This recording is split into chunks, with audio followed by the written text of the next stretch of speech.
Hi everyone, आप सबका स्वागत है कोड फॉर एजुकेशन में। आज की इस वीडियो में हम सीखेंगे गाइस आपका road map for backend developer 2022 कि जैसे कि मैंने आपको प्रीवियस वाले में बताया था, प्रीवियस वीडियो में फ्रंट एंड डेवलपर 2022 के अंदर की फ्रंट एंड आप कैसे कर सकते हैं और फ्रंट एंड डेवलपर कैसे बन सकते हैं 2022 के अंदर। इस वीडियो में हम कवर करेंगे आपका बैकएंड डेवलपर के ऊपर कि बैकएंड डेवलपर आप 2022 के अंदर कैसे बन सकते हैं। सेम चीजें वही है कि लाइक कि किस तरीके से आपका मैंने रोड मैप ये जो तैयार करा है ना आपका प्रॉपर, इसके अंदर सारी चीजें रखी हैं जो कि आज के 2022 को देख के ही रखी है मैंने। एंड इसके साथ में मैंने आपको फ्री रिसोर्सेज भी रखे हैं कि फ्री रिसोर्सेज आप ऑन YouTube कैसे फ्री में पढ़ सकते हैं विदाउट एक भी पैसे खर्च करे। ओके, तो सारा कुछ मैंने डिजाइन करा है इसी तरीके से। तो सबसे पहले मैं आपको यहाँ पे समझाता हूँ कि बैकएंड डेवलपर होता क्या है। तो जैसे कि आपको मेरी नेक्स्ट स्क्रीन पे यहाँ पे दिख भी रहा होगा कि लाइक कि मैंने यहाँ पे दो एग्जांपल ले रखे हैं। ओके, एक है आपका फ्लिपकार्ट, दूसरा है आपका यहाँ पे अमेजॉन। ओके, इस अमेजॉन और फ्लिपकार्ट में सबसे पहले फ्रंट एंड की जो चीजें हमें दिखती है ना, लाइक वो तो फ्रंट एंड डेवलपमेंट के अंदर आती है जो कि मैंने प्रीवियस वीडियो में आपको समझा दी थी। अब बात करते हैं इसके अंदर सबसे पहले बैकएंड की। तो बैकएंड इसमें कैसे वर्क करता है, जैसे कि आपने इसके अंदर सबसे पहले आप जाते हैं जब इनकी वेबसाइट पे, तो आपने कोई भी प्रोडक्ट चूज कर लिया। ओके, चूज करने के बाद अगर आपने वहां पे लॉगिन नहीं कर रखा तो वो सबसे पहले वो आपको लॉगिन करवाते हैं first of all. Second thing कि जब आप उसमें लॉगिन कर रहे होते हैं तो लॉगिन करने के लिए आपको यूजर एंड आईडी पासवर्ड वहां पे चाहिए होता है, जिसके बाद आप वहां पे लॉगिन कर पाते हैं। तो ये चीज आपकी फंक्शनलिटी वर्क कर रही होती है किससे, हम फ्रंट एंड से क्या करते हैं, रिक्वेस्ट सेंड करते हैं, देन अप्रूव करता है आपका बैक एंड। ठीक है, कि इट मींस कि वो यूजर वहां पे एग्जिस्ट करता है या नहीं, उसके बाद ही आप क्या कर सकते हैं, वहां पे लॉगिन कर सकते हैं। जब आप उसके अंदर लॉगिन कर लेते हैं तो लॉगिन करने के बाद उसके अंदर आप क्या करते हैं, किसी भी प्रोडक्ट को ना आप वहां पे ऐड टू कार्ट कर सकते हैं। ऐड टू कार्ट करने के बाद आप उसको परचेस कर सकते हैं, देन उसके बाद में वहां पे चेकआउट के ऑप्शन होते हैं। ये सारी फंक्शनलिटी आपका क्या हैंडल कर रहा होता है, बैकएंड कर रहा होता है, ध्यान रखिएगा। तो यहाँ पे ये जो दो एग्जांपल मैंने दिए ये बड़ी कंपनी के दिए कि किस तरीके से आपका बैकएंड यहाँ पे कंट्रोल होता है और बैकएंड में कौन कौन सी लैंग्वेजेस यूज होती हैं वो तो अभी आगे चल के बात करेंगे। तो सबसे पहले आप समझिए कि बैकएंड किस तरीके से कंट्रोल कर रहे हैं वो लोग। सपोज एक फॉर्म है मेरे पास, ठीक है, अब एक फॉर्म पे मेरे पास में दो इनपुट है। यहाँ पे आपको दिख रहा होगा ईमेल एंड पासवर्ड, एंड यहाँ पे उसके नीचे है यहाँ पे बटन, बटन के जस्ट नीचे यहाँ पे फॉरगेट, एंड फॉरगेट के जस्ट नीचे यहाँ पे क्रिएट करने का बटन। ओके, अब सपोज मेरे को यहाँ पे आपका क्या करना है, लॉगिन करना है या मेरे को अकाउंट यहाँ पे क्रिएट करना है। तो यहाँ पे स्टोर करवाने के लिए भी तो हमें कोई चीज चाहिए होगी, तो स्टोर कहां पे करवाते हैं हम, बैकएंड में। और बैकएंड में किस चीज में, डेटाबेस में। और डेटाबेस क्या होता है वो तो आगे चल के मैं अभी आपको बताऊंगा। ये सारे की सारी चीजें आपकी प्रोसेस करती हैं बैकएंड के साथ में। एंड बैकएंड डेवलपमेंट इतनी छोटी मोटी चीज नहीं है गाइस, ध्यान रखिएगा कि लाइक कि फ्रंट एंड में जैसे आपने देखा होगा कि बहुत कम मिनिमम रिसोर्सेज के साथ में भी आप फ्रंट एंड डेवलपर बन सकते हैं, बट बैकएंड में बहुत सारी चीजें आ जाती हैं इसके साथ साथ। अब वो कौन कौन सी है तो वो देखिए सबसे पहले आप। जैसे कि आपको यहाँ पे नेक्स्ट स्क्रीन में मेरे यहाँ पे दिख भी रहा होगा कि तीन मैंने यहाँ पे टॉपिक लिए हुए, एंड तीन टॉपिक के साथ में मैंने यहाँ पे बैकएंड का आपको थोड़ा सा एग्जांपल दिखा रखा है इमेज के अंदर। अब सबसे पहले इसके अंदर आप क्या करते हैं बैकएंड डेवलपमेंट में, यहाँ पे सबसे पहले आप क्रिएट करते हैं एपीआईज को, प्रोवाइड कराते हैं सिक्योरिटी को, एंड देन डेटाबेस जो रिलेटेड ऑपरेशन होते हैं वो चीज आप यहाँ पे हैंडल करते हैं। अब वो कैसे करते हैं हैंडल, उनके लिए लैंग्वेजेस होती हैं, और वो लैंग्वेजेस आप कैसे सीख सकते हैं 2022 के अंदर, वो भी फ्री। तो वो देख लेते हैं पहले एक बार। तो यहाँ पे नेक्स्ट देखेंगे तो नेक्स्ट है आपका यहाँ पे प्रोग्रामिंग लैंग्वेजेस। ठीक है, प्रोग्रामिंग लैंग्वेजेस में बहुत सारी लैंग्वेजेस हैं गाइस जिनके अंदर डिवाइड हो रखा है, लाइक कि फ्रंट एंड है कुछ है बैक एंड। अब वो आप कैसे चूज करेंगे वो समझने वाली बात है। अब उसको चूज करने के लिए यहाँ पे ऑप्शन हमारे पास में किस तरीके से अवेलेबल है वो देखिए यहाँ पे नेक्स्ट में। नेक्स्ट है अकॉर्डिंग टू मी। ठीक है, अब मैं इस चीज को जो मैं यहाँ पे डिजाइन करा ना मैंने अपने एक्सपीरियंस के हिसाब से यहाँ पे डिजाइन करा है कि किस तरीके से चीजें चल रही हैं अभी और क्या आपका फ्यूचर हो सकता है आपका बैकएंड डेवलपर के अंदर, कि लाइक कि आपका 2022 के अंदर किस तरीके से आपको ये चीजें रखनी चाहिए और करनी चाहिए, जिसकी वजह से आपको एज अ फ्रेशर या आप एक्सपीरियंस है तो आपको कैसे अपने आप को अपग्रेड करना पड़ेगा। ठीक है, तो देखिए सबसे पहले आपका अकॉर्डिंग टू मी में यहाँ पे सबसे पहले मैं आपको बताऊं तो पाइथन। अब मैंने यहाँ पे पाइथन क्यों रखी है, अब जिस तरह से आपका यहाँ पे आजकल चल रहा है ना एनवायरमेंट, लाइक कि पूरे होल वर्ल्ड में या इंडिया की बात कर लें तो यहाँ पे आपका क्या है कि पाइथन में ना सबसे ज्यादा स्कोप्स है। ओके, एंड जॉब्स भी आप देखेंगे सबसे ज्यादा, एंड प्रोजेक्ट्स भी आप देख रहे होंगे कि मार्केट में भी ना बहुत सारी अलग अलग तरह के प्रोजेक्ट भी जो सबसे ज्यादा हैंडल कर रहा है वो है पाइथन। एंड पाइथन के साथ साथ में अगर मैं आपको सेकेंडरी बताऊं तो सेकंड है आपकी यहाँ पे जावा, जावा के बाद है आपकी यहाँ पे गो, एंड गो के बाद है यहाँ पे C sharp, and C sharp के बाद है आपकी जावास्क्रिप्ट। अब देखा ना आपने कि फ्रंट एंड में जब मैंने आपको पढ़ाया था तो अब भी मैंने आपको वहां पे जावास्क्रिप्ट के बारे में बताया था, और यहाँ पे भी बैकएंड में भी जावास्क्रिप्ट। अब क्यों है वो तो आगे चल के देखेंगे। एंड यहाँ है लास्ट आपका यहाँ पे पीएचपी। ये सीक्वेंस जो मैंने डिजाइन करा ना ये मैंने अपने अकॉर्डिंग करा है, ध्यान रखिएगा इस बात का। एंड इसके अंदर सबसे पहले मैंने यहाँ पे पाइथन रखा है, जावा रखा है, गो रखा है, सी शार्प रखा है, जावास्क्रिप्ट रखा है, पीएचपी रखा है। ठीक है, अब यहाँ पे ये 6 लैंग्वेजेस मैं रख रहा हूँ, जिसके बाद आप यहाँ पे सीख सकते हैं स्टेप बाय स्टेप। अब पाइथन सबसे पहले मैंने इसलिए, जैसे मैंने आपको बताया कि लाइक स्कोप बहुत ज्यादा है, देन उसके बाद जावा को बहुत ज्यादा स्कोप है, एंड उसके बाद में गो, जो आपको पता है नई लैंग्वेज आई है, बट इसका स्कोप बहुत धीरे धीरे इंक्रीज हो रहा है, और आने वाले टाइम में मेरे को ऐसा लगता है कि लाइक कि इसमें भी बहुत ज्यादा स्कोप्स होंगे। एंड सी शार्प आपको पता है, एंड जावास्क्रिप्ट आपको पता है कि लाइक कि front end and back end दोनों के लिए डिजाइन हो चुका है, तो जिसकी वजह से बहुत सारा बूम है मार्केट में जावास्क्रिप्ट को लेके। और कौन सी लैंग्वेज है जिसको आपको बैकएंड में करना चाहिए जावास्क्रिप्ट के सामने, वो अभी आगे चल के मैं बताता हूं। एंड पीएचपी तो आपको पता है कि लाइक कि ओल्ड है बट गोल्ड है, ओके, तो वो चीज आपकी रहेगी। अब बात करते हैं इसके बाद में नेक्स्ट की, तो नेक्स्ट है यहां पे आपका कि एनी वन प्रोग्रामिंग लैंग्वेज, ठीक है। अब यहाँ पे प्रोग्रामिंग लैंग्वेज के बारे में बात अगर करें तो लाइक पाइथन हो गई, आपकी जावा हो गई, पीएचपी हो गई, रूबी हो गई, नोड हो गई, स्केल, सी शार्प, ठीक है, ये सारी के सारी आपके पास में अवेलेबल है बैकएंड के लिए। अब बैकएंड में आप किस तरीके से स्टार्ट करेंगे, ओके, स्टेप क्या होना चाहिए आपका, पहला स्टेप ही ऐसा होना चाहिए कि लाइक कि जिसके बाद आप जब स्टेप बाय स्टेप चलें तो आपको एरर एंड आपकी जो मेंटेलिटी है, इट मींस कि बैकएंड डेवलपर को लेके वो आपकी प्रॉपर सेट हो सके। तो उसके लिए देखिए सबसे पहले आपको करना क्या होगा, तो यहां पे नेक्स्ट आएंगे, नेक्स्ट है आपका पाइथन, ठीक है। अब जैसे मैंने वहां पे आपको सीक्वेंस तो बता दिया मैंने कि सीक्वेंस में आपका क्या है, सबसे पहले टॉप पे मैंने वहां पे पाइथन को रखा है, फिर मैंने वहां पे जावा को रखा है, फिर मैंने उसके बाद में गो को रखा है, फिर सी शार्प, फिर जावास्क्रिप्ट एंड पीएचपी, ओके। वैसे ही मैं यहां पे क्या कर रहा हूं, स्टेप बाय स्टेप आपको बताते चल रहा हूं कि जब आप एक प्रोग्रामिंग लैंग्वेज करते हैं ना, तो उसके साथ में आपको फ्रेमवर्क भी करना चाहिए, ठीक है। सपोज आपने एक प्रोग्रामिंग लैंग्वेज कर ली, मैंने पाइथन कर ली, ठीक है। अब मैं क्या करूंगा, उस पाइथन के साथ में ना फ्रेमवर्क करूंगा, जैसे कि मैंने फ्रंट एंड के अंदर आपको बताया था, जब आप HTML CSS कर लेते हैं एंड जावास्क्रिप्ट कर लेते हैं, देन उसके बाद में उनकी फ्रेमवर्क्स होते हैं या लाइब्रेरीज होती हैं, लाइक बूटस्ट्रैप, लाइक आपके वहां पे मैंने बताया था आपको रिएक्ट, एंगुलर, Vue.js।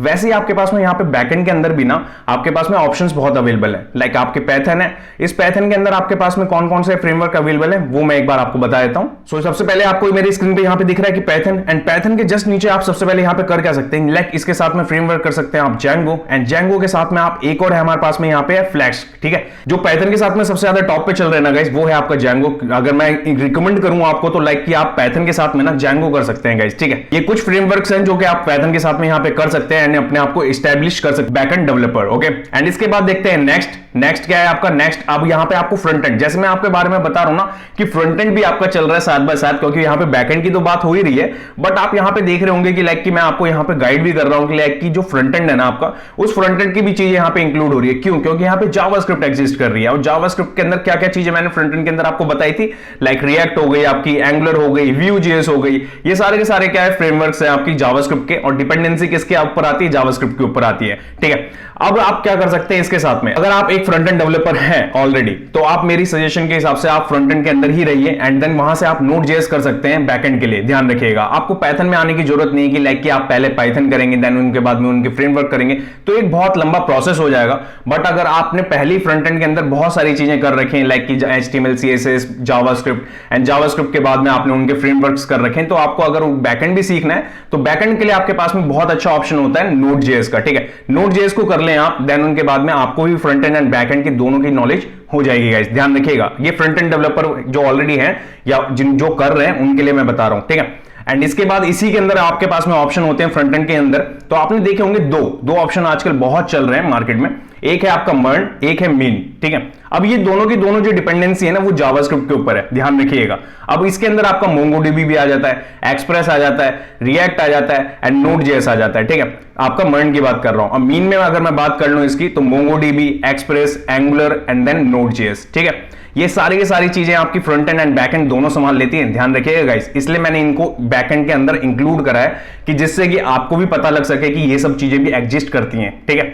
अब बात करते हैं इसके बाद में नेक्स्ट, तो नेक्स्ट है आपका यहाँ पे जावा एंड जावा फ्रेमवर्क। तो यहाँ पे जावा के लिए आपके पास में जावा आप पढ़ेंगी, और जावा के साथ में आपको फ्रेमवर्क कौन सा पढ़ना चाहिए, वो है स्प्रिंग, ठीक है। ये सजेस्ट कर रहा हूं मैं आपको पर्टिकुलरली इसलिए क्योंकि ये सब फेमस है गाइस, ध्यान रखिएगा। आपने जावा कर ली, जावा के साथ आप क्या चाहते हैं, एक फ्रेमवर्क करना चाहते हैं, तो फ्रेमवर्क आप कौन सा कर सकते हैं, यहाँ पे स्प्रिंग कर सकते हैं, ध्यान रखिएगा। इसके बाद देखते हैं यहाँ पे फोर्थ नंबर पे, तो फोर्थ नंबर पे आपके PHP एंड PHP प्लस आपकी फ्रेमवर्क। तो फ्रेमवर्क कौन कौन से अवेलेबल है PHP के अंदर, लाइक आपने PHP कर ली, core PHP, okay. Core PHP के बाद में अब आपको यहाँ पे लारावल करना चाहिए, एंड लारावल के साथ में एक ऑप्शन और है आपके पास में यहाँ पे कोऑर्डिनेटर का, ठीक है। अब देखिए कोऑर्डिनेटर ना आपकी बहुत मिड रेंज की कंपनीज में आपका सबसे ज्यादा यूज होता है, एंड लारावल आपका क्या होता है कि MNCs में अगर आपको जाना है डायरेक्ट इंटरव्यूज के लिए या प्लेसमेंट्स के लिए, एंड आप यहाँ पे लारावल पे भी जा सकते हैं। मेरे सजेशन के हिसाब से आप पहले लारावल कर लें तो ज्यादा बेहतर होगा गाइस, ठीक है। एंड इसके बाद देखते हैं यहाँ पे नेक्स्ट है आपका यहाँ पे फिफ्थ पे आपका सी शार्प प्लस फ्रेमवर्क। तो कौन सा फ्रेमवर्क है आपका सी शार्प के साथ में, तो यहाँ पे आपको यहाँ पे करना चाहिए .NET, ठीक है। तो यहाँ पे आपको स्क्रीन पे मेरे दिख भी रहा होगा कि किस तरीके से मैंने यहाँ पे डिजाइन कराया आपको, कि जो आप पहली आपके प्रोग्रामिंग लैंग्वेज बैकएंड के अंदर करेंगे ना, उसी के साथ में आपको फ्रेमवर्क भी कौन कौन से करने चाहिए वो भी मैं आपको यहाँ पे गाइड करते चल रहा हूँ, ठीक है। अब यहाँ पे देखते हैं नेक्स्ट है आपका यहाँ पे सिक्स्थ है आपका यहाँ पे डेटाबेस, ठीक है। अब डेटाबेस ना दो तरह के होते हैं, ध्यान रखिएगा। पहला होता है आपका यहाँ पे, अगर आपको मेरे स्क्रीन पे दिख भी रहा होगा, पहला होता है आपका यहाँ पे रिलेशन डेटाबेस, सेकंड होता है नॉन रिलेशन डेटाबेस। अब ये दोनों डिफरेंस क्यों है? सबसे पहला आपका एसक्यूएल होता है, दूसरा होता है नॉन एसक्यूएल, ठीक है। अब ये नॉन एसक्यूएल और एसक्यूएल में क्या डिफरेंस है, इसके बाद देखते हैं नेक्स्ट वाली स्लाइड में, तो जिससे कि आप बेहतर समझ पाएंगे। तो नेक्स्ट वाले में है आपका यहाँ पे रिलेशन डेटाबेस। तो रिलेशन डेटाबेस के अंदर ना आपको यहाँ पे क्या है, ठीक है, देखिए समझिए। रिलेशन डेटाबेस और नॉन रिलेशन डेटाबेस में क्या है कि जो आपके रिलेशन डायरेक्ट होते हैं ना डेटाबेस से, वो आपके रिलेशन के अंदर आ जाते हैं। And then non relation database के अंदर थोड़ी डिफिकल्टीज होती हैं। अगर आपने direct as a fresher jump करा उसे डायरेक्ट पढ़ने के लिए, तो थोड़ा सा आपको डिफिकल्टीज आ सकती है। तो मेरा सजेशन ये है आपको कि आप पहले रिलेशन डेटाबेस पढ़ें, देन उसके बाद में आप वहां पे नॉन रिलेशन डेटाबेस पढ़ें, ओके। तो यहां पे अगर रिलेशन डेटाबेस के अंदर मैं बात करूं, इसके अंदर भी आपके डेटाबेस हैं कि कौन कौन से आपको डेटाबेस पढ़ने चाहिए। तो सबसे पहले आपका यहां पे PostgreSQL, एंड देन उसके बाद है आपका MySQL के बाद है आपका Microsoft SQL, ठीक है। एंड इसके बाद है आपका Oracle डेटाबेस। तो यहां पे ये चार ऑप्शंस मैं जो आपको दे रहा हूं, इन चारों में से सबसे ज्यादा जो यूज होता है ना गाइस, वो आपका PostgreSQL होता है, एंड देन उसके बाद में MySQL यूज होता है। इसके बाद में दोनों और भी होते हैं, बट जो सबसे ज्यादा यूज होते हैं उसके हिसाब से मैंने चीजें डिजाइन करी है। तो मेरा मानना है कि लाइक कि अगर आप SQL सीखना चाहते हैं तो आप सबसे पहले PostgreSQL सीखिए, एंड देन उसके बाद में आप MySQL भी कर सकते हैं उसके साथ में, ठीक है। तो ये बात होगी रिलेशन वाली की। रिलेशन के साथ में अगर नॉन रिलेशन के बारे में बात करेंगे डेटाबेस में आप क्या कर सकते हैं, तो सबसे पहले यहां पे आता है MongoDB के बाद में यहां पे आता है RethinkDB, ठीक है। एंड यहां पे CouchDB भी आपको दिख रहा होगा, एंड यहां पे लास्ट में आपका Amazon। तो यहां पे ये चार हैं, ध्यान रखिएगा। बट यहां पे सबसे ज्यादा जो यूज होता है वो आपने भी नाम सुना होगा MongoDB का, ठीक है। तो आपने देखा कि लाइक कि यहां पे चीजें किस तरीके से, यहां पे मैंने चार शॉर्टलिस्ट कर रखे हैं, ठीक है। अब इस चार शॉर्टलिस्ट के बाद में ये नॉन रिलेशन है, एंड नॉन रिलेशन के अंदर सबसे ज्यादा जो यूज होता है ना, वो होता है आपका यहाँ पे MongoDB, ध्यान रखिएगा। तो आपने समझ लिया कि रिलेशन एंड नॉन रिलेशन के अंदर कैसे कैसे ऑप्शंस हैं आपके डेटाबेस के अंदर, आपको कौन से पढ़ने चाहिए। रिलेशन के अंदर मेरे हिसाब से आपको Postgre या फिर आपको MySQL पढ़ना चाहिए, एंड यहाँ पे नॉन रिलेशन के अंदर आपको यहाँ पे MongoDB, ठीक है। इट मींस कि रिलेशन के अंदर आपका Postgre and MySQL, and non relation के अंदर आपका यहाँ पे MongoDB, ठीक है। अब बात करें इसके बाद में नाइन्थ नंबर का पॉइंट क्या है आपका, जो बैकएंड डेवलपर आप बन सकते हैं, उसके अंदर है आपका सबसे पहले API, ठीक है। अब ये API का फुल फॉर्म भी मैंने यहाँ पे लिखा हुआ है, जैसे कि आपको स्क्रीन पे दिख भी रहा होगा, एप्लीकेशन प्रोग्रामिंग इंटरफेस। अब इसके अंदर इंपॉर्टेंट इसकी है क्या, जब आप कभी भी एक प्रोग्रामिंग लैंग्वेज करते हैं ना बैकएंड के अंदर, जैसे कि मैंने आपको बताया लाइक कि आप पाइथन कर सकते हैं, देन उसके बाद आप जावा कर सकते हैं, जावा के बाद गो के बाद आप यहाँ पे सी शार्प के बाद आप जावास्क्रिप्ट या PHP, ठीक है। ये सारे के सारे आपके पास में अवेलेबल है, जैसे कि मैं जो लिस्ट आपको बता रहा हूं, ठीक है। एंड इसी के साथ में मैंने आपको फ्रेमवर्क्स भी आपके उसके बताए। अब जब कभी भी आप एक डेटाबेस बनाते हैं या जो भी चीज हैंडल करते हैं ना, उसके साथ में आपको API का काम सबसे ज्यादा आता है, ध्यान रखिएगा। उस API से आप कंट्रोल क्या कर सकते हैं, लाइक कि आप डेटा का जितना भी इंटरफेस होता है ना, लाइक कि आपने कोई भी चीज भेजनी है, लेनी है, उस API के थ्रू ही चीजें चला सकते हैं। तो उसके अंदर भी आपके पास में API में कौन कौन से ऑप्शंस अवेलेबल होते हैं। REST API होता है पहला आपका, देन उसके बाद होता है आपका JSON API, एंड इसके बाद में लास्ट होता है आपका स्कोप, ठीक है। तो यहां पे ये तीन आपके API होती हैं जिनको आपको पढ़ना चाहिए। सबसे पहले आप अगर REST API ही पढ़ लेंगे तो आपको बाकी के दो पढ़ने में ज्यादा इजी होगा मेरे अकॉर्डिंग। अगर आप एज अ फ्रेशर हैं, अभी बिगिन कर रहे हैं अपनी चीज को, तो लाइक इस चीज को आप फॉलो कर सकते हैं, ठीक है। अब बात करते हैं इसके बाद में, ये बात हो गई API की कि API में आपको क्या करना चाहिए। एंड नेक्स्ट है आपका 10th नंबर पे यहाँ पे HTTP मेथड्स। अब ये HTTP मेथड है क्या, ठीक है। अब यहाँ पे सबसे पहले आपने देखा होगा कि लाइक कभी भी आपको जो डेटा, इट मींस कि जो डेटा आपको ट्रांसफर लेना देना करना होता है, तो उसके लिए आप क्या रिक्वेस्ट यूज करेंगे। सबसे पहले इसके अंदर आता है आपका HTTP मेथड, ठीक है। ये सबसे इंपॉर्टेंट पार्ट होता है, ध्यान रखिएगा बैकएंड के अंदर। अब इसके अंदर यहाँ पे आपको मिलता है get, post, put and delete, ठीक है। अब ये काम क्या करता है, ध्यान रखिएगा, ये काम क्या करता है और चलता कैसे। तो ये चलता है आपका यहाँ पे CRUD के साथ में। अब CRUD की फुल फॉर्म यहाँ पे आपको दिख भी रही होगी, C मतलब क्रिएट, R मतलब रीड, U मतलब अपडेट, D मतलब डिलीट, ठीक है। ये चीज आपके सामने है कि यहाँ पे आपको एग्जांपल में दिख भी रहा होगा, जिस तरीके से मैं आपको यहाँ पे दिखा भी रहा हूं। तो ये चीज है आपकी यहाँ पे क्रिएट करने के लिए, और ये मेथड्स कैसे यूज होते हैं वो देखिए नेक्स्ट वाली स्लाइड में। यहाँ पे अगर मैं यहाँ पे नेक्स्ट वाली स्लाइड में आपको दिखाऊं तो देखिए HTTP मेथड आपको यहाँ पे दिख रहा होगा, और CRUD एक्शन यहाँ पे आपको दिख भी रहा होगा। गेट किस लिए यूज करते हैं, गेट क्यों यूज करते हैं, पोस्ट क्यों यूज करते हैं, पुट क्यों यूज करते हैं, डिलीट क्यों यूज करते हैं। देन उसके नीचे यहाँ पे आपका लिखा हुआ है क्रिएट में आप यूज कर सकते हैं पोस्ट एंड पुट, रीड में हम कर सकते हैं यहाँ पे गेट, एंड यहाँ पे अपडेट में कर सकते हैं, यहाँ पे आपका put, patch and post, and delete के लिए तो डिलीट है ही। तो ये सारे ऑप्शन आपके यहाँ पे मेथड्स अवेलेबल हैं, इन मेथड्स के थ्रू हम चीजें चला सकते हैं। डेटा को यहाँ पे हम राइट कर सकते हैं, डिलीट कर सकते हैं, ओवरराइट, अपडेट, ये सारी की सारी चीजें करने के लिए यूज होता है आपका मेथड। ये भी आपको पढ़ना बहुत जरूरी है गाइस, ठीक है। अब बात देखते हैं इसके बाद में नेक्स्ट, कि नेक्स्ट है क्या। नेक्स्ट है आपका यहाँ पे वर्जन कंट्रोल, ठीक है। अब आप बात करते हैं, जब आपने इतनी सारी चीजें पढ़ ली, ओके, अब इतनी सारी चीजें पढ़ने के बाद में आपने कुछ प्रोजेक्ट्स बना लिए, ओके, अब उन प्रोजेक्ट्स को रखने की बारी आती है कि लाइक आप उन प्रोजेक्ट्स को कैसे दिखाएंगे कंपनी को, उनको कहीं ना कहीं तो रखना होगा।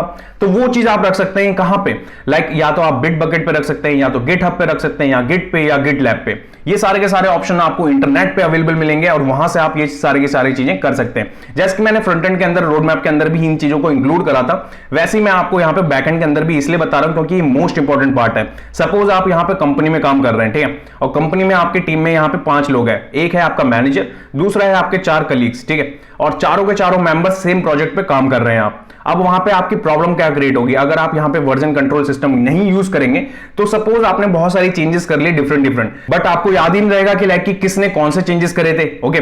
बट उस चीज को कंट्रोल करने के लिए हम यहाँ पे क्या यूज करते हैं, गिट करते हैं, या गिटलैब, या गिटहब, जो भी आप यूज करते हैं उस चीज को यूज करेंगे ना, तो सबके लिए एक सेपरेट ब्रांच होगी। उन ब्रांच में जिस किसने भी अपना अपना काम करा होगा ना, उनकी डेट के हिसाब से वहां पे सारी चीजें रहती हैं स्टोर। उनको स्टोर करने के बाद आप चेक कर सकते हैं कि चीजें किस तरीके से किसने कब करी थी, और वो सारी की सारी चीजें अवेलेबल होती हैं गाइस, ठीक है, वहां पे।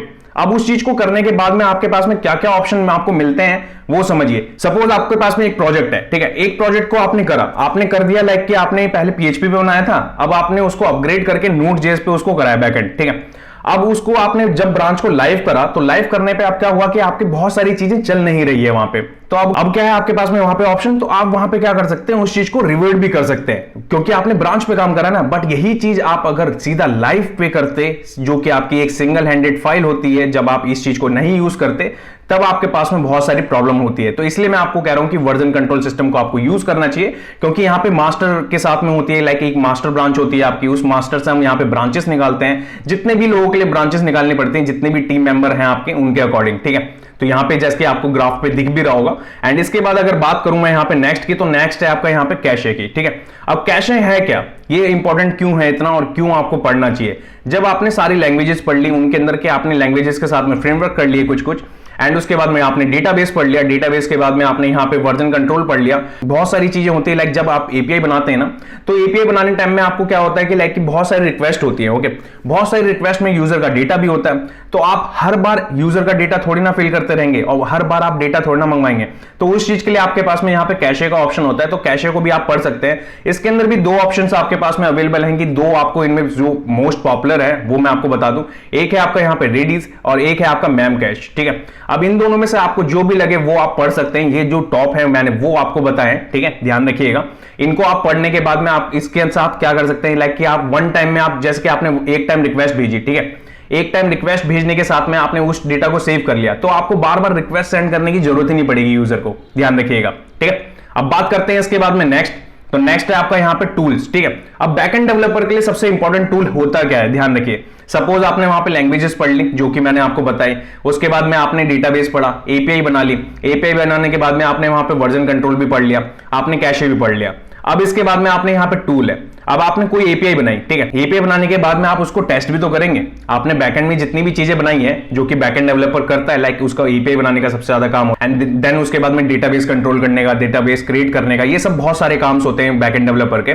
तो उसमें से एक काम ये भी है कि लाइक जो वो एपीआई बना रहा है ना गाइस, वो एपीआई टेस्ट भी तो करनी जरूरी है। तो टेस्ट करने के लिए आपके पास में सबसे इंपॉर्टेंट टूल जो आपको मिलता है बैकएंड डेवलपर को, वो है आपका यहाँ पे पोस्टमैन। तो पोस्टमैन भी आपको बेसिक नॉलेज होनी चाहिए मेरे हिसाब से, आप पढ़ लेंगे तो आपके लिए प्लस पॉइंट है, और आपको बहुत सारी चीजों में हेल्प हो जाएगा, ठीक है। अब बात करते हैं इसके बाद में नेक्स्ट, कि नेक्स्ट है क्या, अब फ्री रिसोर्सेज की, ठीक है। अब जितनी भी चीजें मैंने आपको पढ़ाई, जितनी भी मैंने चीजें आपको इसके अंदर बताई ना, लाइक आपको मैंने बताई पाइथन, जावा, गो के बाद फिर मैंने वहां पे बताया आपको सी शार्प के बाद जावास्क्रिप्ट, एंड जावास्क्रिप्ट के बाद पीएचपी, एंड उसी के साथ में मैंने उसके फ्रेमवर्क्स बताए, लाइक आपको कि जब आप एक प्रोग्रामिंग लैंग्वेज कर लेते हैं तो उसके साथ में आपको एक फ्रेमवर्क भी करना चाहिए। तो फ्रेमवर्क कैसे करेंगे आप वो, एंड उसके बाद में आपका डेटाबेस के अंदर कौन कौन से आपके पास में ऑप्शंस अवेलेबल हैं, एपीआई कैसे कंट्रोल हो सकती है आपकी, कि एपीआई कैसे क्रिएट करनी है आपको वो, एंड इसी के अंदर सबसे इंपॉर्टेंट मैंने आपको जो बताया कैशे के ऊपर कि कैशे कैसे आप बना सकते हैं, कैशे के बारे में भी आपको पढ़ना चाहिए डिटेल में। अब बात करते हैं इतनी सारी जो चीजें मैंने आपको बताई हैं वो फ्री में कैसे अवेलेबल मिलेंगी ऑन यूट्यूब। देखिए सबसे पहले आप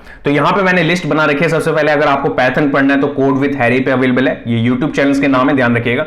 जैंगो कोड विद हैरी, नोड.जेएस आपका Thapa technical, Java code with Harry, spring आपको अगर पढ़ना है तो learn code with Durgesh, and PHP अगर आपको पढ़ना है तो याहू बाबा, एंड लारावल अगर आपको पढ़ना है तो यहां पे code step by step. And next slide में अगर मैं और भी आपको जितनी भी चीजें मैंने आपको बताई वो भी आपको मैं दिखाऊं तो सी शार्प अगर आपको पढ़ना है तो code with Harry, dot net अगर आपको पढ़ना है तो नेक्स्ट आपका वेब जेंटल, अगर आपको एसक्यूएल पढ़ना है तो यहां पे free code camp, okay, and non SQL आपको पढ़ना है तो सेम, एंड उसके बाद है आपका API code with Harry, and HTTP method अगर आपको पढ़ना है तो यहां पे Traversy Media, okay, and then इसके बाद में अगर आपको यहां पे कैशे पढ़ना है तो कैशे के लिए यहां पे आपको चैनल मिल रहा है simply explained, and then Postman अगर आपको पढ़ना है तो ऑटोमेशन स्टेप बाय स्टेप। ये सारे के सारे चैनल अवेलेबल हैं गाइस, जो कि आपको ये सारा कुछ पढ़ा रहे हैं और सब कुछ आपके पास में फ्री ऑफ कॉस्ट अवेलेबल है गाइस। इनके पास में प्रॉपर एक प्लेलिस्ट अवेलेबल है गाइस, एंड प्लेलिस्ट के साथ में इन्होंने बहुत सारों में तो प्रोजेक्ट्स भी यहां पे इन्होंने सिखा रखे हैं विद नोट्स भी हैं, ध्यान रखिएगा। तो आप सब इन सारे के सारे चैनल्स को जाके चेकआउट्स भी कर सकते हैं